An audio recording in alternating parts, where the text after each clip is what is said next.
Hello and welcome to the new Gotham Sound TV studio. I'm Nick Huston, joined by Peter Schneider and Hey. TK in Atlanta. Hey, how we doing? All right. So thanks for being here in the Gotham studio in the log cabin in the woods, recently redesigned and built by Peter Schneider, Joe Malika, Nate Martin, and friends.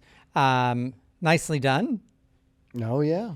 Well, it definitely took a village to build a log cabin. So. Yeah, it's been an interesting week here for sure. Yes. So today we're going to talk about NAB and the Gotham Expo and all the beautiful things we saw there. Yeah. All right, so the first thing we have from Tentacle Sync, the new time bar, which is expected to arrive later this year, fall 2023. I really like this product. First of all, the display I think is worth mentioning. It's they're like somehow they're individual like OLED digits. I think that's the technology, but it's not a typical LED digit. Yeah, and I know they have a lot of different ideas for that, not just as a time code display, but also for text and Right. programmable things. And it'll all be part of the Tentacle Sync app. Yes. Very exciting possibility. Yeah. Anything you want to add about that, TK? Just excited to see that in the form of a slate. That'd be really cool to have a cheap slate option, something that's constantly dropped. Yeah, exactly. Well, we're excited to see it too. Pricing and availability TBD, but sometime later this year. So keep an eye out. All right, up next, the Sennheiser EWDP. So EW being part of, basically, well, we'll call this the G5, but DP standing for Digital Portable. It's a pretty exciting technology. It's maybe geared a little bit towards, one-person band, or camera operators, camera hops, that kind of thing. But essentially a digital version of the Evolution series, priced comparably, available now, and with a slightly different form factor. So cool things about this is pairing between the transmitter and the receiver, so that there is remote control. The plug-on transmitter has recording built in, and of course, full digital transmission for better sound, et cetera, with Bluetooth remote control from your phone. Right. But the feature set is not without its controversy, or I should say the form factor. Right. So the remote control of the Bluetooth is what would enable you to use it in a bag without kind of grumbling a little bit. And the G4s or the Evolution series has always been a little bit, not necessarily bag friendly, where you have to pick it up and look at it to really see what's going on. And this is to get the antennas sticking up and out. The screen has to be face down in a bag. So it's either going to require some very strange mounting, or to have the screen facing down and you actually controlling it using the app on your phone or a tablet or however. Right. And I guess that could work. The thing that made me a little bit sad is that it still doesn't push real line level, which it could be a great solution for an Alexa Mini, like feed to camera, that kind of thing. I wish they had addressed that. Yes. Yep. Absolutely. All right. So let's move on to Konos. I really think this is an interesting product. Do I think that this product is the product that everybody should throw away their existing microphones and only record with? No. So I'll start with what makes it special. 80 MEMS microphones, that audio data, all that phase and audio data is then taken to a box, and that box lets you have a direction in front and whatever the opposite of that direction is, and then it's got some noise reduction DSP for 3 discrete channels. So I think that gives you really interesting possibilities for not just recording sound effects, but also like sports. I do think it has a place on set too. I love the idea that it's giving you the 3 discrete channels so that post always has options. I'm not in love with the form factor, obviously. It's a square rectangle. It's Cat 5, so you got to get some new stuff. It's a little bit funny. but I think it's an amazing tool, and I think it portends to what we will see in the future. There's a lot of talk about machine learning and AI, and I think if you can take all 80 of those streams, which is sort of now we're way down the road, I think that you can do some fascinating stuff with that. So yeah, and there were some, one of the things that was interesting there was they were showing off the equipment that might be used to support it. So there was a Rycote blimp, there was a Sonella blimp, and there was even a K-Tech pole that had an Ethernet cable run through it. So, the support structure is available for people that want to use it in more of a, broadcast or feature or even E&G use case. Yeah. I mean, look, I could see it being really interesting if you're doing like documentary or news stuff. I saw, I think it was Governor Hochul, New York State Governor, being interviewed at the power plant right here in Queens. Two of those, with their full-on noise reduction, it would have been really interesting. So yeah, I think it's got lots of possibilities. And the other thing that I thought was interesting in terms of talking to them is that they originally developed it for use on drones. Yes. So in terms of noise cancellation, that's a potential application as drones become more and more prevalent. Yeah, not that it's perfect. I mean, the video they have on their site, I think, is pretty cool, where the drone kind of goes into and finds a person in distress, and then they're able to talk to them and hear them, even though the microphone is mounted on the drone. Which is, if anybody's heard a drone, is it's a miracle that you could hear from that far up. But, yeah. All right. Well, let's move on to the Wisycom MTP61 docking station. So, TK, you talked with Jeff. Yeah, so this is basically going to be their docking station for the MTP61. You'll be able to essentially charge 4 of those batteries there, spares while charging, and pulling information data from the USB-C connection on the rear, essentially the go-to way. If you are using MTP61s, the only other option you have is to use the USB magnet cable. Other than that, but yeah, it looks great. Looking forward to that coming out sometime later in the summer. So that'll be good. Sometime, I think in July, they're anticipating the release for the MTP61s. So it should be nice to add that to the lineup and finally get those in hand. And while you were there, I remember there was a kind of a secret slipped about a feature with the Wizy transmitters. You want to clue us in? Yes. So in addition to data port on the back of that, you can also plug in a 3.5 cable for time code. So the transmitters will also allow Bluetooth communication from a Tentacle, say. In this example, they had a Tentacle next to their MTP transmitter, and they were able to sync those via Bluetooth, that protocol, right there on the spot. So a new solution wirelessly, you can see everything that's happening. So that'll be exciting to have once those begin to roll out as well. It's always nice when people work together. Yeah, absolutely. Sharing collaboration makes the world better. All right, so let's talk about one of the more fun things in NAB, or at least it was fun for me, and that was the motorized cart by Inovativ. It's not for everybody, but certainly, not having to push a hundreds of pounds of gear around and having a motor, motorized wheels on a cart like that, pretty nice. That's really all I have to say about it. It was pretty nice. Yes. If you've ever done utility work, this is a godsend, Yeah, going uphill. Yep. 10 carpets with sandbags and yeah, all of it. Yep, absolutely. Yep. So coming, next month or the following, but it was really easy to drive. And if they would have let me ride on it, I would have. Okay, so let's move on to Cannibal Industries. So this was a pretty cool thing. This was a cart that was at the Zaxcom booth. And, Peter, I feel like you should probably nerd out about this because it was pretty cool. Well, it's Eric's cart. And the thing that I really love about it is zero compromise, both in terms of the structural build quality and the electronics in it. Everything is industrial, everything from the switches to the PC that he has on there. And it's elegance and ruggedness taken to their logical end.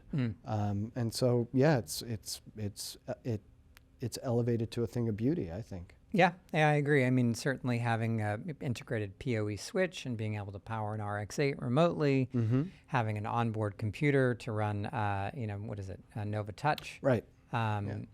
And all the other like little small things that are underneath. If you're interested in seeing what the card of the future could look like, for something that's small yet powerful, definitely go and check out that video. And, I think thanks to Eric and Cannibal Industries build quality, I have no worry about putting it on the back of a New York-driven, sound truck or camera truck, and right on the back there, watching it bounce, it'll do just fine. It's rugged. He builds that cart too. That's a custom Cannibal cart. Yep. The Kalima, I believe, is the model of that cart. It's the new 19-inch setup for kind of like the mini carts for his current lineup. So yeah, I believe they are currently available. So we'll find out more info when we can. Yep. All right, TK, you want to talk to us about the new stuff from Film Devices? They've been really expanding, and it's kind of within the theme here. We did the cart from Inovativ and then the cart from Cannibal. So Film Devices, they have basically a lot of really nice integration, the way that incorporated the pull-out tray. They've got some handles on there. There's cable holders. There's even a pull-out, was it a headphone holder? And I just really appreciate the way that Ken went about all of this. You can tell it comes from a very passionate part of his soul. Just the way that this all integrates, and you can compact it in and pull it out. So big fan of the way that this all works together. So let's see, there's going to be also a rack and bag dock. So if you're currently using one of their rack and bag setups, you can just drop this into a plate that'll click and lock into this cart setup. So whether you want it, high, medium, low, if you prefer to stand or sit, when you mix, all those options will be available. But then some of the photos earlier, the telescopic handle, 5-position hooks, 16-inch wheels, and kind of list goes on. Nice. And I should say that the new, for people who don't know, the latest version of the rack and bag is adjustable. It used to just be one kind of height fits all, and now you can adjust the shelves, which I think is pretty cool. Very, very cool. So let me just say one thing about what Ken is offering. So he's not offering a cart. He's offering the ability to build your own cart. And I think the brilliant thing about that is, look, we know, carts 80/20, right? It used to be speed rail before that. Like we can, all build the frame, but it's the axle, it's the accessories, it's the things that make it custom and personalized and into a sound cart that really make it special. And that's what's so cool about Ken offering those parts as a kit. Mm-hmm. So speaking of, kind of contributions to the community, let's move on to Shure. So the thing that I was really excited about, they did have a companion app that you could use to program this little doohickey for buttons. So for those that don't know, we should tell them, BitFocus Companion is a open source program that has modules, and the modules talk to all the different equipment in our industry.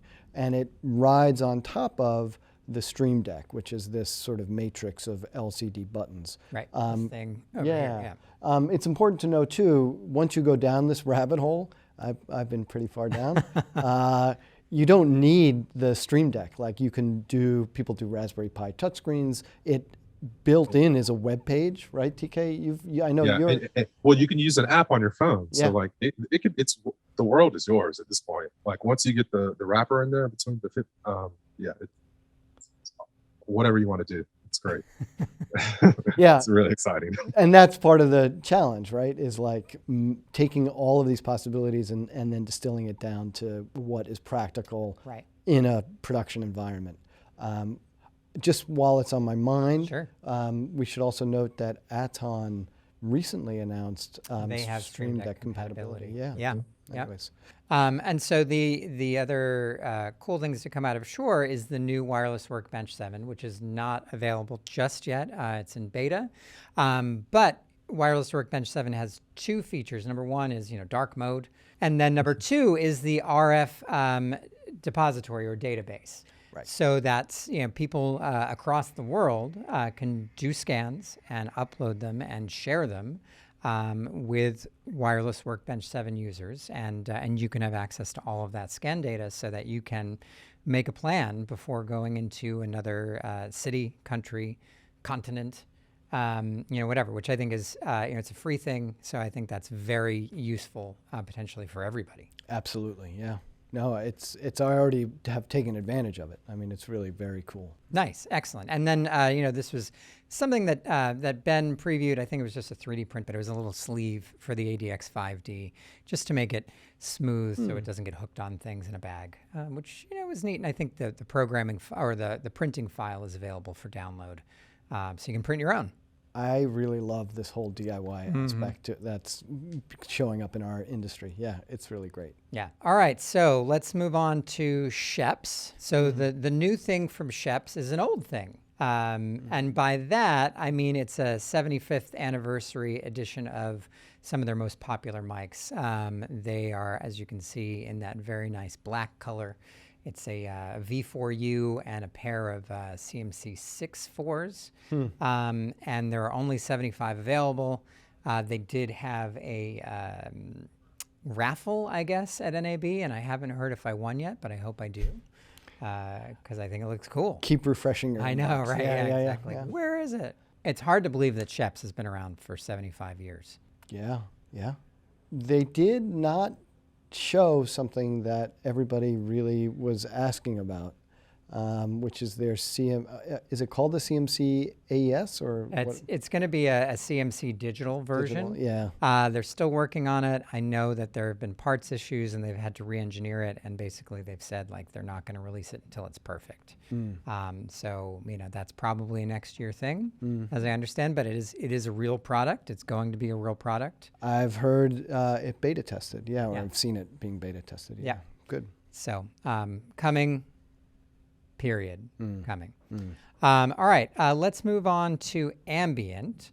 And they did, talking about the QP5 Slim. TK, what can you tell us about the Slim? This is a glorified QP4140. So if you are an Ambient user of yesterday, this is going to be very familiar for you. And it's going to be basically the upgraded version that has all the new features that they've included with the QP, the new collars, as well as the new sleeving, internal cable options as well, coil to straight. Really a new version of the old version, just all with all the updates. So again, if you were a previous QP4140 user, this is probably going to be a poll that you're going to want to put your hands on.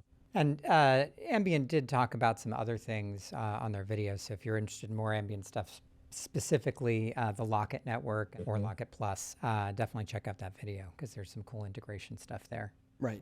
I think that's future stuff that's very interesting. I should not have eaten those tacos. No.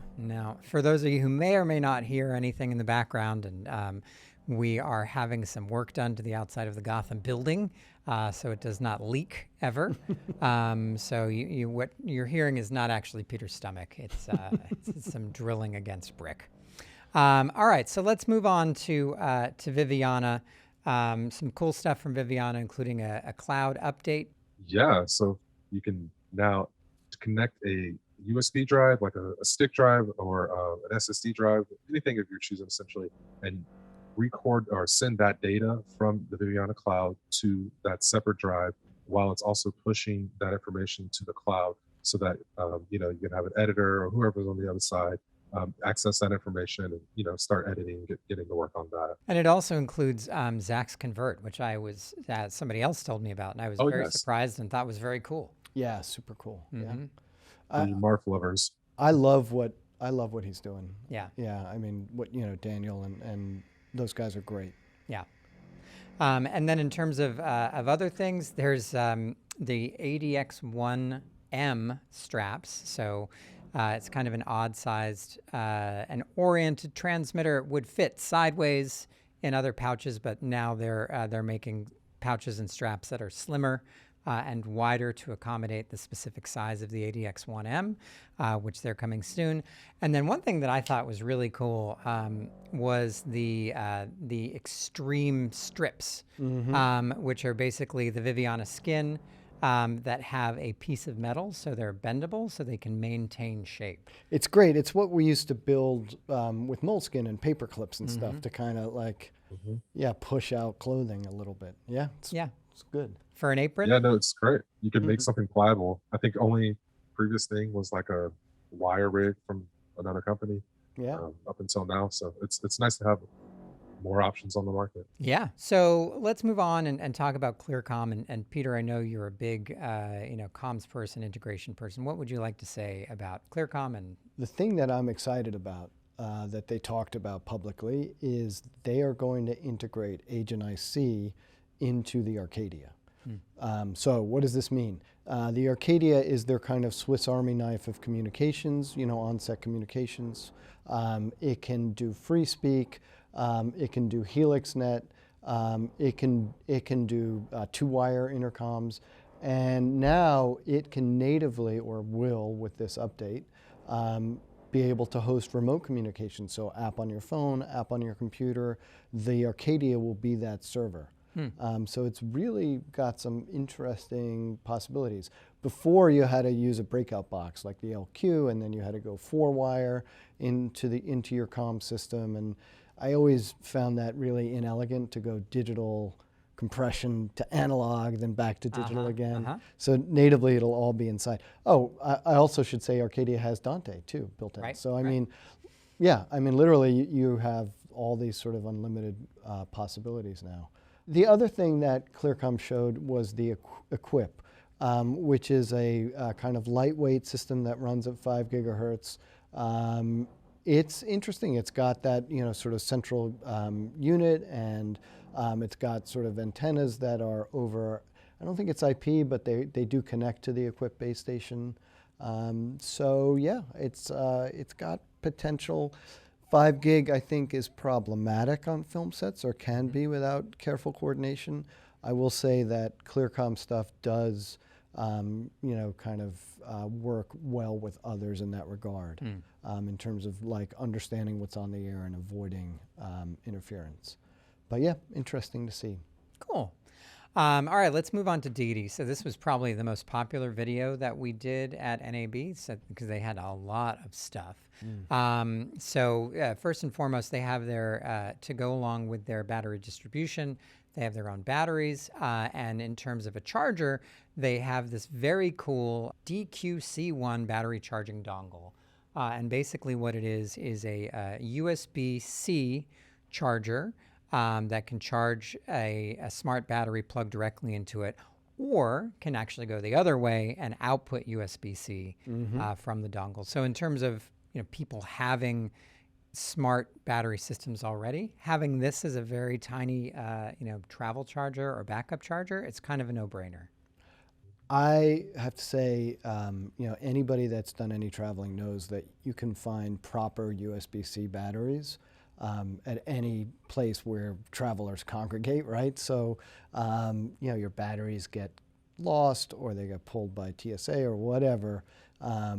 Knowing that you have this kind of universal ability to still power stuff is pretty cool. Yeah, for sure. And they also debuted, or what will be their new digital wireless system called the Theos, which is a 2-channel receiver and recorder that can transmit. Whether or not it'll do both at the same time remains to be seen, but that'll be coming at the end of this year. There's also a body pack recorder version, and then a screen protector to go along with their slate. It was something that was asked about with their slate, and they delivered. Their boom pole, which is also coming soon. They're coming out. They have their own carbon fiber boom pole, low cost but quality. It felt nice in the hand and pretty light. A lot of great stuff coming from Andrew and the folks at Deity. I just want to give a shout out to, he's really elevated that brand. For sure. For sound people, I kudos to them, and the slate feels solid, the wireless feels solid. Yeah. Andrew's ideas that he's putting in place are solid. It's nice. Yeah. Yeah. Come a long way, I think. Absolutely. All right, so let's move on to Wavenet. And so this was a surprise for me because I had not seen or heard about them, but they are in partnership with Q5X for North American distribution, and this is a new 2.4 gigahertz in-ear piece with two different options, either one that fits behind the ear or one that fits in-ear, and the range was surprising. Yeah, I mean, I would say I'm always happily surprised about the Phonak Rogers range. I am not trying to like backpedal or anything. Sure. It is surprising. I love that there's some competition, and I think we'll see some pluses and minuses start to emerge on both sides. So yeah, I was excited to see it. Yeah, and so that they're looking for FCC approval, but that should be coming soon. I mean, it's already out in Europe and should be coming to North America very soon. Speaking of Q5X, it's always fun to see Nancy. Yes. And so, they're always looking for clever and creative ways to hide their transmitters. And what they were showing off today was a prototype that is currently called the Hat Mic. It's very clever. But as you can see, it literally is a combination transmitter and microphone, all integrated and able to be to put in the brim of a baseball cap. I see why they are doing that, and I also feel like there are lots of other cool applications besides hat brims that us and our customers can come up with. Absolutely. Yep.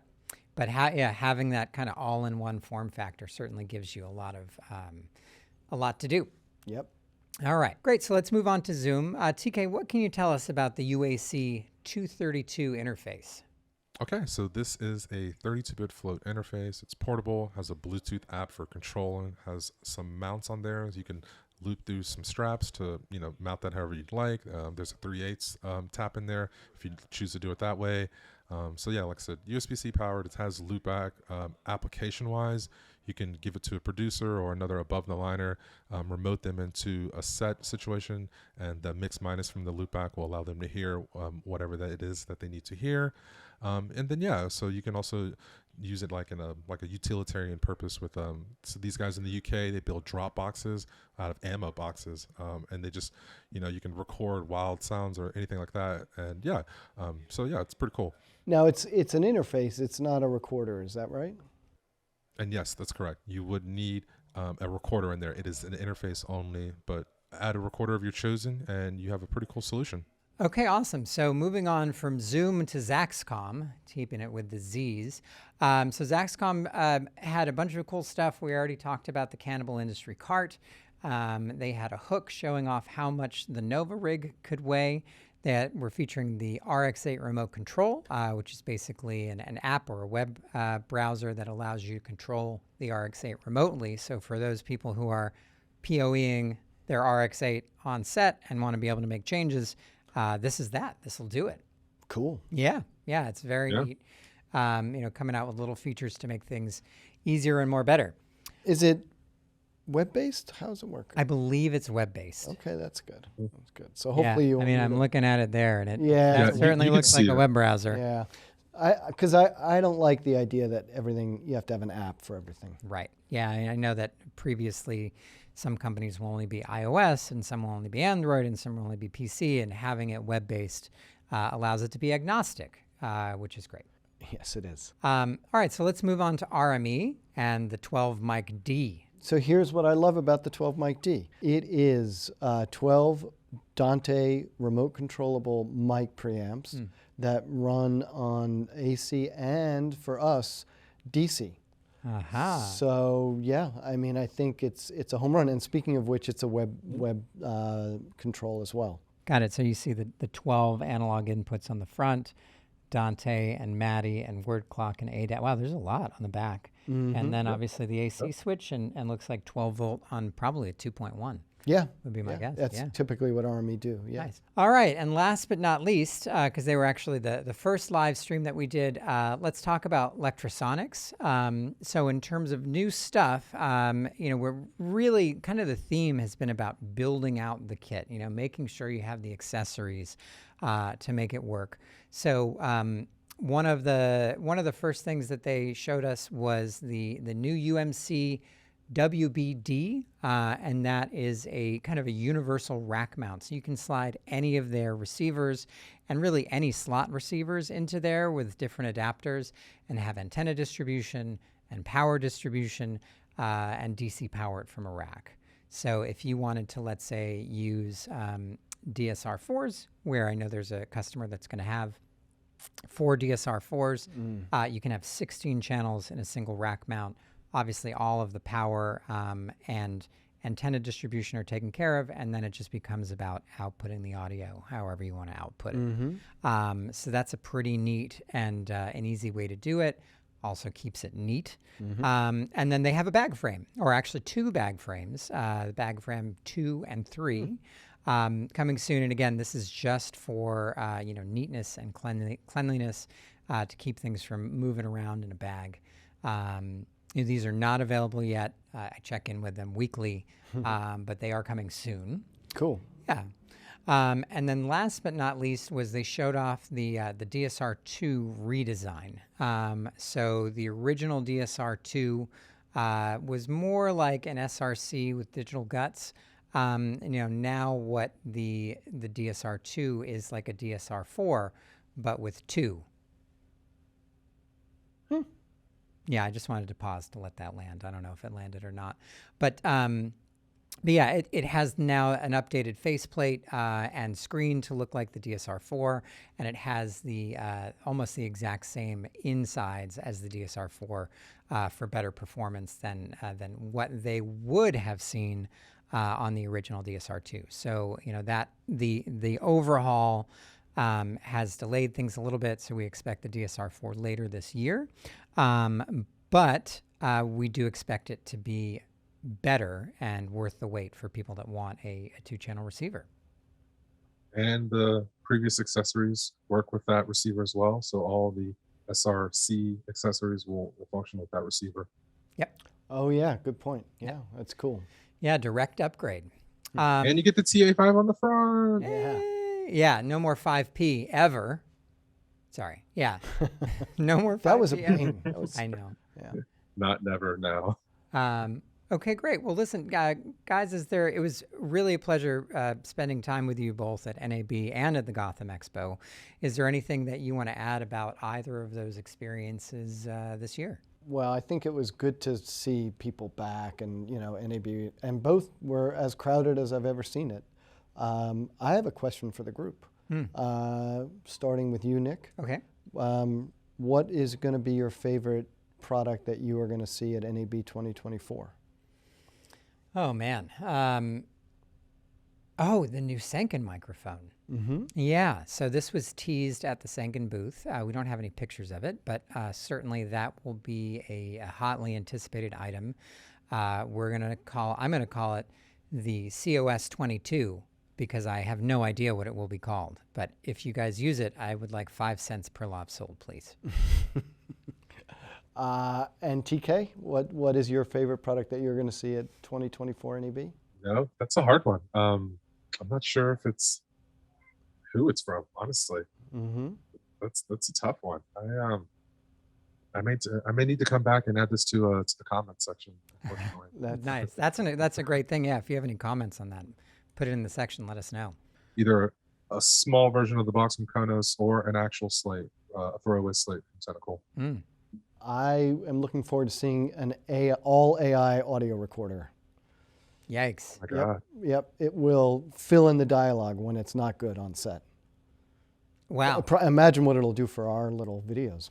Well, that's actually a very good point, because there's a scam going on across America where people call you and they try to start dialogue with you to capture 30 seconds of audio, and then they use your voice against you to scam a family member or somebody else. Whoa. That's terrifying. I haven't even heard that. Jeez. Yeah. So in terms of our world, that's, recording dialogue. It's a It really strange hits new home. world. Yeah. Wow. All right. All right. Well, Great. thank you. Well, let's wrap it up. Thank you, TK, for coming to us live from Atlanta. Thanks to the cast and crew, and for everybody watching online. Thank you. As always, you can follow us on Facebook, Twitter, Instagram, and TikTok. Some of those are new for us. And you can always feel free to email us at info@gothamsound.com with any questions or ideas. And you can watch this video and more at gothamsound.tv. And hit us up in the comments. Tell us what we got right. Tell us what we got wrong. Tell us what we missed. We definitely want to hear from you on this one. Thanks again, and we'll see you next time. Thanks, everybody.